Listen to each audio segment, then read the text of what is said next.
এখন মুসলমান কবরের পাশে নিজের গান চালায়, নিজের বাবা মারা গেছে খবর নাই, চাচার কবর পাশে শুয়ে আছে খবর নাই, মার কবর আছে কিন্তু খবর নাই, দুনিয়ার প্রত্যেক জিনিসের খবর সে নাই, বন্ধু বান্ধবের খবর আছে, আত্মীয় স্বজনের খবর আছে, ওরা পুরা কপাল যার উসিলায় দুনিয়ার আলো বাতাস দেখলা, যে মা বাবার পায়ের নিচে সন্তানের বেহেশত, অধিকাংশ কবরের পাশ দিয়ে যাওয়ার পরে একটু দোয়াও করে না, কবরে যাওয়ার পরে নিজে কি নিয়ে যাবে চিন্তাও করে না। অথচ মুসলমান কবরে যাওয়ার সময়, কবরের পাশ দিয়ে যাওয়ার সময় একটা দোয়া আমাদেরকে শিখাইছে নবীজি। সকলে বলেন আসসালামু আলাইকুম ইয়া আহলাল কুবুর ওয়াল মুসলিমিন ওয়াল মুসলিমাত। আসসালামু আলাইকুম ইয়া আহলাল কুবুর ওয়াল মুসলিমিন ওয়াল মুসলিমাত। এটাও যদি না পারেন, অন্তত আসসালামু আলাইকুম ইয়া আহলাল কুবুর, এই কবরবাসী তোমাদেরকে আমার পক্ষ থেকে সালাম। সুবহানাল্লাহ। আপনি যদি সালাম না দেন, আপনার সন্তান আপনার কবর পাশ দিয়ে যাওয়ার পরে সালাম দিবে না। ও মুসলমান, মা যেমন হবে মেয়ে তেমন হবে, বাপ যেমন হবে ছেলেও আল্লাহওয়ালা হবে, বাপ যদি চোর হয় ছেলেও চোর হবে, মা যদি এরকম খারাপ দুশ্চরিত্রা হয় ওই মা থেকে ভালো সন্তান আসবে না। হযরত বরফির আব্দুল কাদের জিলানী রাহমাতুল্লাহি আলাইহি 10 বছর শিশু বয়স্ক একজন নাবালক বাচ্চাকে যখন মাদ্রাসায় ভর্তি করার জন্য নিয়ে গেল, যখন বলতেছিল উস্তাদ আউযু বিল্লাহি মিনাশ শাইতানির রাজিম, বিসমিল্লাহির রহমানির রহিম, আলহামদুলিল্লাহি রাব্বিল আলামিন, এই ঘটনা আপনারা সকলেই জানেন। মুসলমান ঘটনা থেকে নিজেকে শিখতে হবে।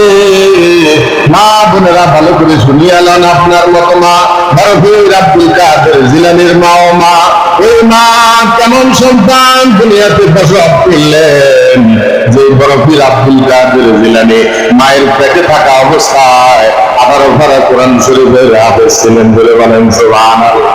তাহলে চিন্তা করেন, যখন বাগদাদে ভর্তি করাইলেন, নিয়ম হলো ওস্তাদ যদি এক লাইন বলে ছাত্র আরেক লাইন বলবে, দ্বিতীয় লাইন বলার কোনো অধিকার নাই, কারণ ওস্তাদ বেশি বুঝে না ছাত্র বেশি বুঝে, ওস্তাদ বেশি বুঝে।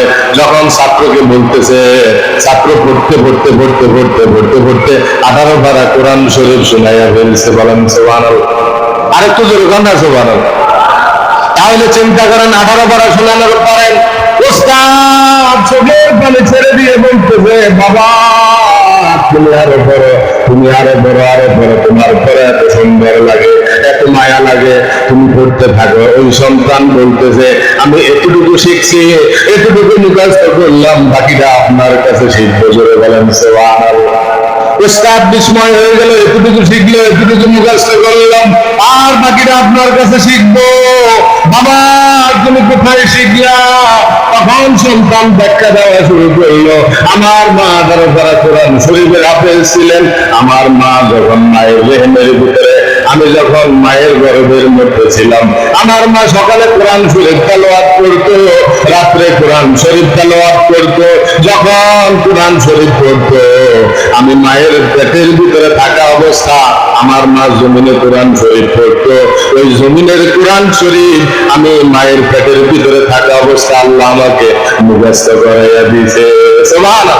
আউলিয়ারা তার দুনিয়ায় এখতিয়ার, জাহেলেরা তার দুনিয়া এখতিয়ার, মাইলে মোমেন সোয়ে মোমেন নিশাওয়ার, মাইলে কাফির সোয়ে কাফির নিশাওয়ার, এক জামানা সোহবতে বা আউলিয়া, বেহতর যে চলে তো আকবেরিয়া। ওরে আল্লাহর বান্দা, তোমার বিবির সাথে প্রশ্ন করো, একজন বেকার যিনি বাথরুম সাফাই করে, যত তার গায়ের ভিতরে সেন্ট মাফুক না কেন, ওই বাথরুম ওলা থেকে দুর্গন্ধের একটা বাস আসবে। আর দেখবেন গোলাপ ফুল গাছ ছিলেননি, গোলাপ ফুল গাছ ছিলেননি, আতর গাছে তো ছিলেননি, আতর যারা বিক্রি করেন, আপনি যদি আতর নাও কিনেন মুসলমান, ওই দোকানের মধ্যে যাইয়া যদি বসেন আতরের গ্রাম লাগবে। আর যদি আপনি একটা ফুল গাছ ফুল যদি নাও কিনেন, ফুলের গাছের গোড়া যাওয়ার কারণে ফুলের যে একটা সুগন্ধি আছে, ওই সুগন্ধিটা আপনার কাছে আসবে। জোরে বলেন সুবহানাল্লাহ। এই জন্য আল্লাহ চেনে, চোরের চেনে, বাটপারের চেনে, সুদখোরের চেনে, আলেমকে চেনে মুসলমান। আল্লাহর ওলি বরফির আব্দুল কাদের জিলানী দিন পাইছেন মা থেকে। ওই মা কেমন মা ছিল তাহলে চিন্তা করেন। আমাদের মা অত মা, মাথার উপরে কোরআন শরীফের মুখস্থ, মায়ের পেটের ভিতরে মুখস্থ করে নিচে করে বলেন সুবহানাল্লাহ। অনেক ঘটনা আছে, ঘটনা বলতেছি না, আপনারাও জানেন। হযরত বরফির আব্দুল কাদের জিলানীর মা সুন্দর করে যখন সফরের মধ্যে কাফেলা নিয়ে রওনা দিল, মা চিন্তা করলো লম্বা একটা সফর, ওই সফরের ভিতরে আমার সন্তান যদি ক্ষুধা লাগে কোথায় যাবে। মার একটা স্বর্ণ ছিল, ওই স্বর্ণটা বরফির আব্দুল কাদের জিলানীর এরকম ভাবে কাপড়ের আস্তিনের মধ্যে বাঁধিয়া রেখে দিছে। জোরে বলেন সুবহানাল্লাহ। কত মধ্যে যদি অভাব লাগে এটা বিক্রি করি তুমি চলিও বাবা। যখন সফর চলতেছিল কিতাবের মধ্যে আসলো ডাকাতের একটা বাহিনী আসলো, আইসা সব মাল লুট করে নিয়ে যাইতেছে। মানুষ বাইতেছে, জান নিয়ে পালাইতেছে।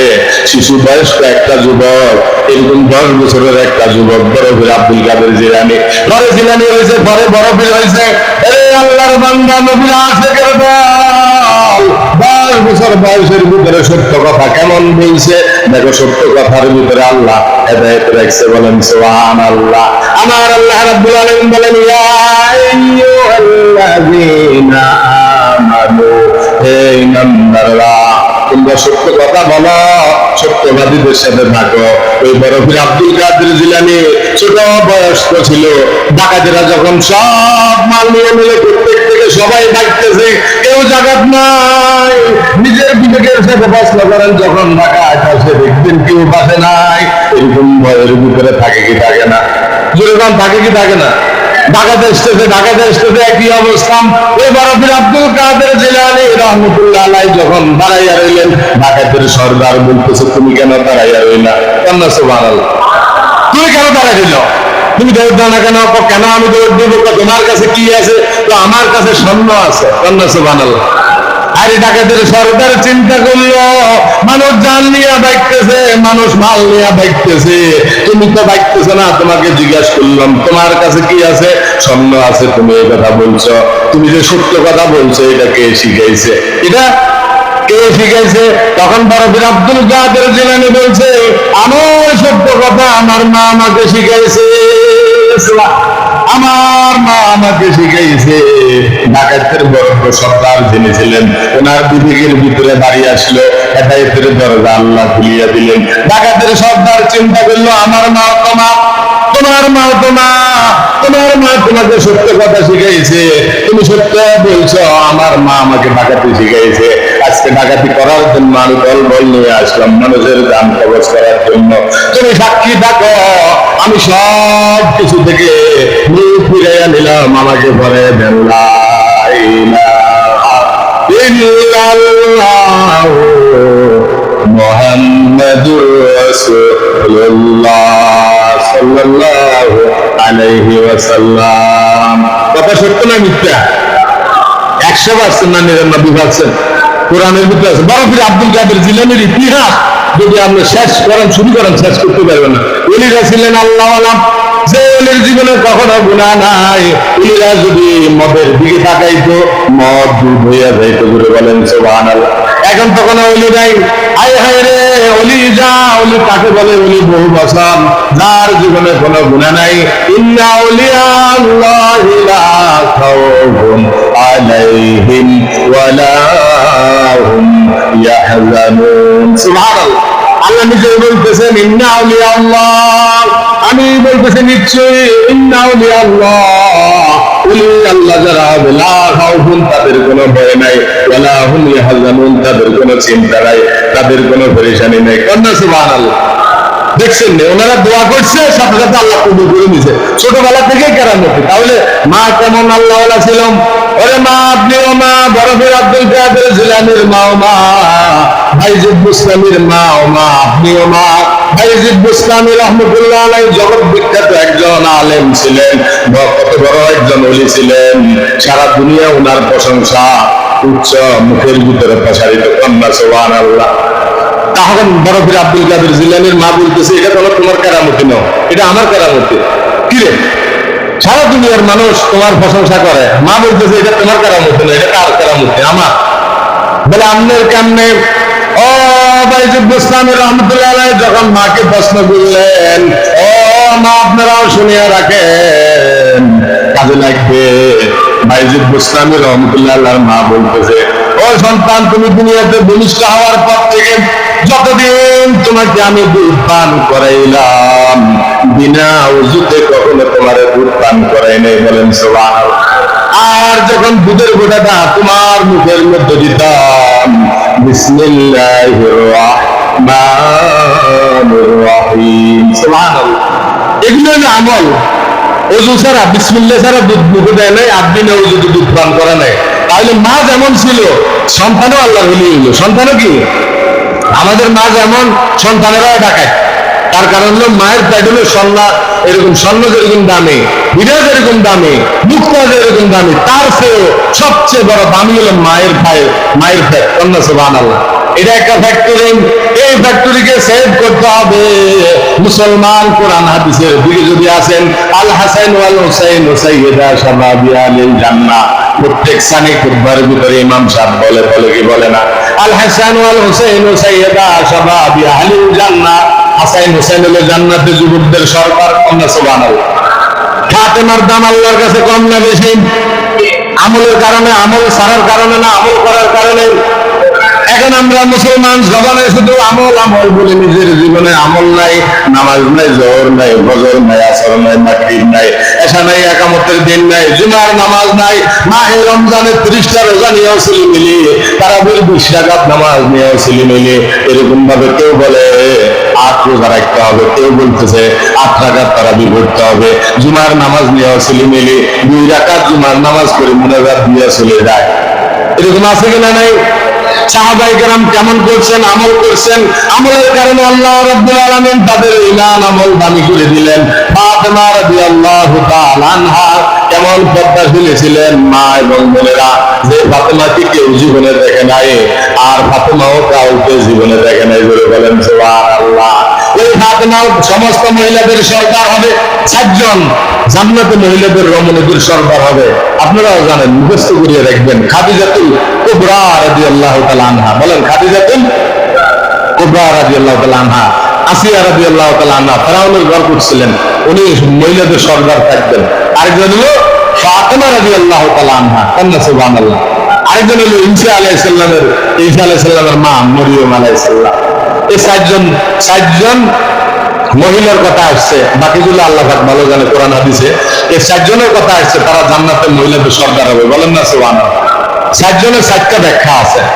এই 4 জনের 4 ব্যাখ্যা নিয়ে যদি আলোচনা করে, আধা ঘন্টা 10 মিনিট 15 মিনিট বুঝে আসবে না। চিন্তা করেন, এই 4 জন মহিলা রমণীর কথা যে আল্লাহ কোরআন শরীফে নিয়ে আসছে, ওনাদের দাম আল্লাহর কাছে কম না বেশি? একজনকে খাদিজাতুল কুবরা রাদিয়াল্লাহু তাআলা আনহা, আরেকজন হইল ফাতেমা রাদিয়াল্লাহু তাআলা আনহা, আরেকজনকে মরিয়ম, হযরত মরিয়ম আলাইহিস সালাম, মরিয়ম আলাইহিস সালামের মা মরিয়ম, আরেকজনকে আসিয়া রাদিয়াল্লাহু তাআলা আনহা। তাহলে চিন্তা করেন, মুসলমান আসিয়া কেমন? আসিয়া স্বামীর ঘর করলেন, স্বামী ফেরাউন নাফরমান, আল্লাহকে মানত না, কিন্তু স্ত্রী নামাজি আল্লাহওয়ালা ছিলেন, আল্লাহকে মানতেন। বলেন আল্লাহর হুকুমও পুরা করলেন, স্বামীর খেদমতও পুরা করলেন।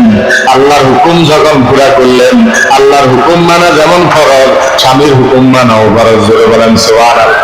ওই মহিলা কেমন ছিল? আল্লাহর হুকুমও পুরা করলো, স্বামীর হুকুমও পালন করলো।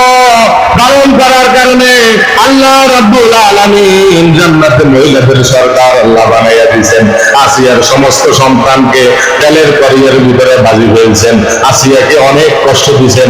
এক হাতে ফেরাক দিলেন, আরেক হাতে ফেরাক দিলেন। তোমার আল্লাহকে ছেড়ে দাও, তোমার আল্লাহকে ছেড়ে দাও, আমাকে রব বলে স্বীকার করো। আসিয়া বলতেছে, কখনো নয়, যাকে আল্লাহ আমি মানছি সেই হলো আমার আল্লাহ। আমার আল্লাহর আগেও কেউ নাই, পরেও কেউ নাই।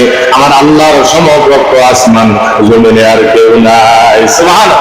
আমার আল্লাহর নাম হলো লা ইলাহা ইল্লাল্লাহ মুহাম্মাদুর রাসূলুল্লাহ সাল্লাল্লাহু আলাইহি ওয়াসাল্লাম। তাহলে চিন্তা করেন, আসিয়ার মর্যাদা আল্লাহর কাছে দাম বেড়ে গেছে কি যায় নাই? মৃত্যুর সময় মুফাসসিরিনে কেরাম বলেন, ও মুসলমান, যখন আসিয়ার জান কবজ করার জন্য ফেরেশতা আসছে, আমার আল্লাহ রাব্বুল আলামিন জান্নাতকে সচক্ষে আসিয়ার চোখের সামনে আল্লাহ দেখাইয়া দিয়েছে। বলেন সুবহানাল্লাহ।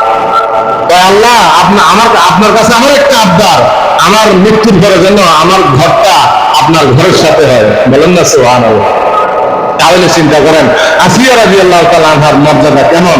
এই জন্য মা এবং বোনেরা স্বামীর হক আদায় করতে হবে। স্বামীর হক কি? মহিলাদের দায়নি ফরজ 5টা, তাই না? নিজের পর্দায় থাকা, নিজের সতীত্ব রক্ষা করা, আর তারপরে এরকম পর্দার আড়ালে থাকা, ছোট আওয়াজে কথা বলা, স্বামীর খেদমত করা। স্বামীর কি করা? খেদমত করা। এই জন্য এই ওয়াজ দ্বারা আপনি শুনে নেবেন, নবীজি বলেন, ও ফাতেমা, আমি তোমাকে আদেশ করতেছি, ফাতেমা তুমি শুনে রাখো, যতদিন বিয়ের আগ পর্যন্ত তুমি আমার ছিলাম, আর বিয়ের পর থেকে তুমি এখন থেকে তুমি আলীর আন্ডারের ভিতরে। কন্যা সুবহানাল্লাহ। ওয়াজটা দেখেন, হযরত বিশ্ব নবী মুহাম্মদুর রাসূলুল্লাহ সাল্লাল্লাহু আলাইহি ওয়াসাল্লাম বলতেছে, বিয়ের আগ পর্যন্ত তোমার সব দায়িত্ব আমি নিলাম, আর যখন তুমি অপরের সুবদ্ধ হয়ে গেলা, বিয়ে হয়ে গেছে, এখন থেকে তোমার যত রকমের কাম আছে, সব কাম গুলো তোমার আলীর সন্তুষ্ট মোতাবেক করবা। সুবহানাল্লাহ। আলীর সন্তুষ্ট মোতাবেক করবা। আমি নবীজি তোমাকে বলে দিলাম, ও ফাতেমা, তুমি যদি আলীকে কষ্ট দিয়ে মারা যাও, আমি নবীজি যদি দুনিয়াতে জীবিত থাকা অবস্থায় বেঁচে থাকি, তাহলে আমি তোমার জানাজা দিব না। সুবহানাল্লাহ। তাহলে চিন্তা করেন, স্বামীর পায়ের নিচে স্ত্রীর বেহেশত। আয় হায় রে, এখন তো স্বামীকে সম্মান করা হয় না। স্বামীকে সম্মান করতে হবে। হযরত আসিয়া রাদিয়াল্লাহু তাআলা আনহা আল্লাহর হুকুম পুরা করলেন।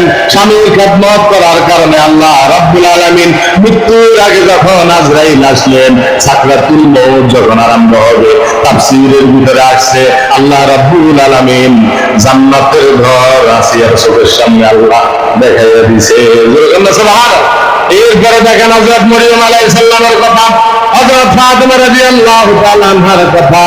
মুসলমান জগৎ বিখ্যাত কিতাবের ভিতরে আছে, এই 4জন মহিলা জান্নাতে রমণীদের সরদার হবে। তাহলে কেমন ঘটনা তারা করলেন, কেমন তারা আল্লাহ রাসূলের কাজ করলেন, ঈমান আমল করলেন। ঈমান আমল ছাড়া আমাদের কোনো উপায় নাই।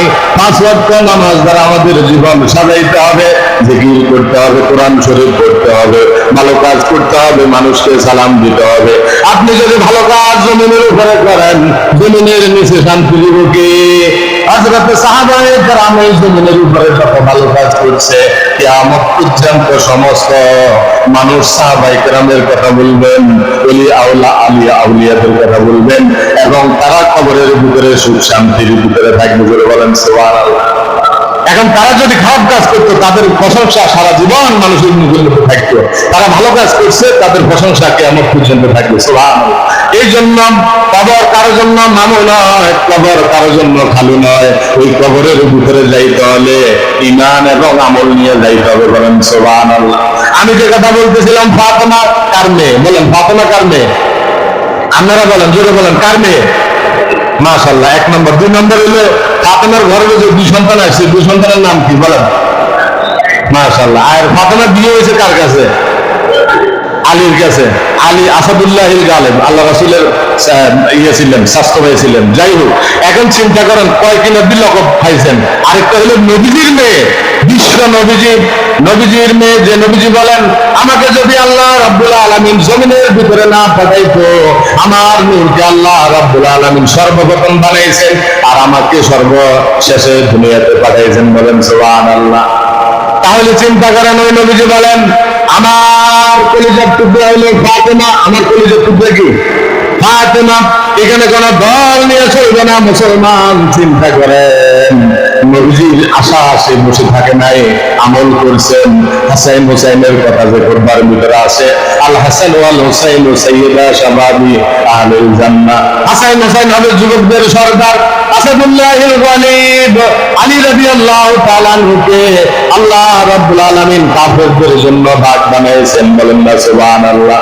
আর ফাতেমাকে আল্লাহ রাব্বুল আলামিন দুনিয়া থাকা অবস্থায় জান্নাতের সুসংবাদ দিয়ে দিয়েছেন। নবীজি যখন ওফাতের সময় কাঁদতেছিলেন, ফাতেমা কাছে যাই বলতেছে, বাবা এত বেশি কাঁদতেছেন কেন? হয়তো আপনি মনে দুনিয়া থেকে চলে যাবেন, আমরা কার কাছে থাকবো? তো নবীজি ফাতেমাকে কানে কানে বলছে, কান্দা একটু আমার কাছে আসো, আমি বলতেছি সর্বপ্রথম আমার ওফাতের পরে তোমার সাথে আমার দেখা হবে। কন্যা সুবহানাল্লাহ।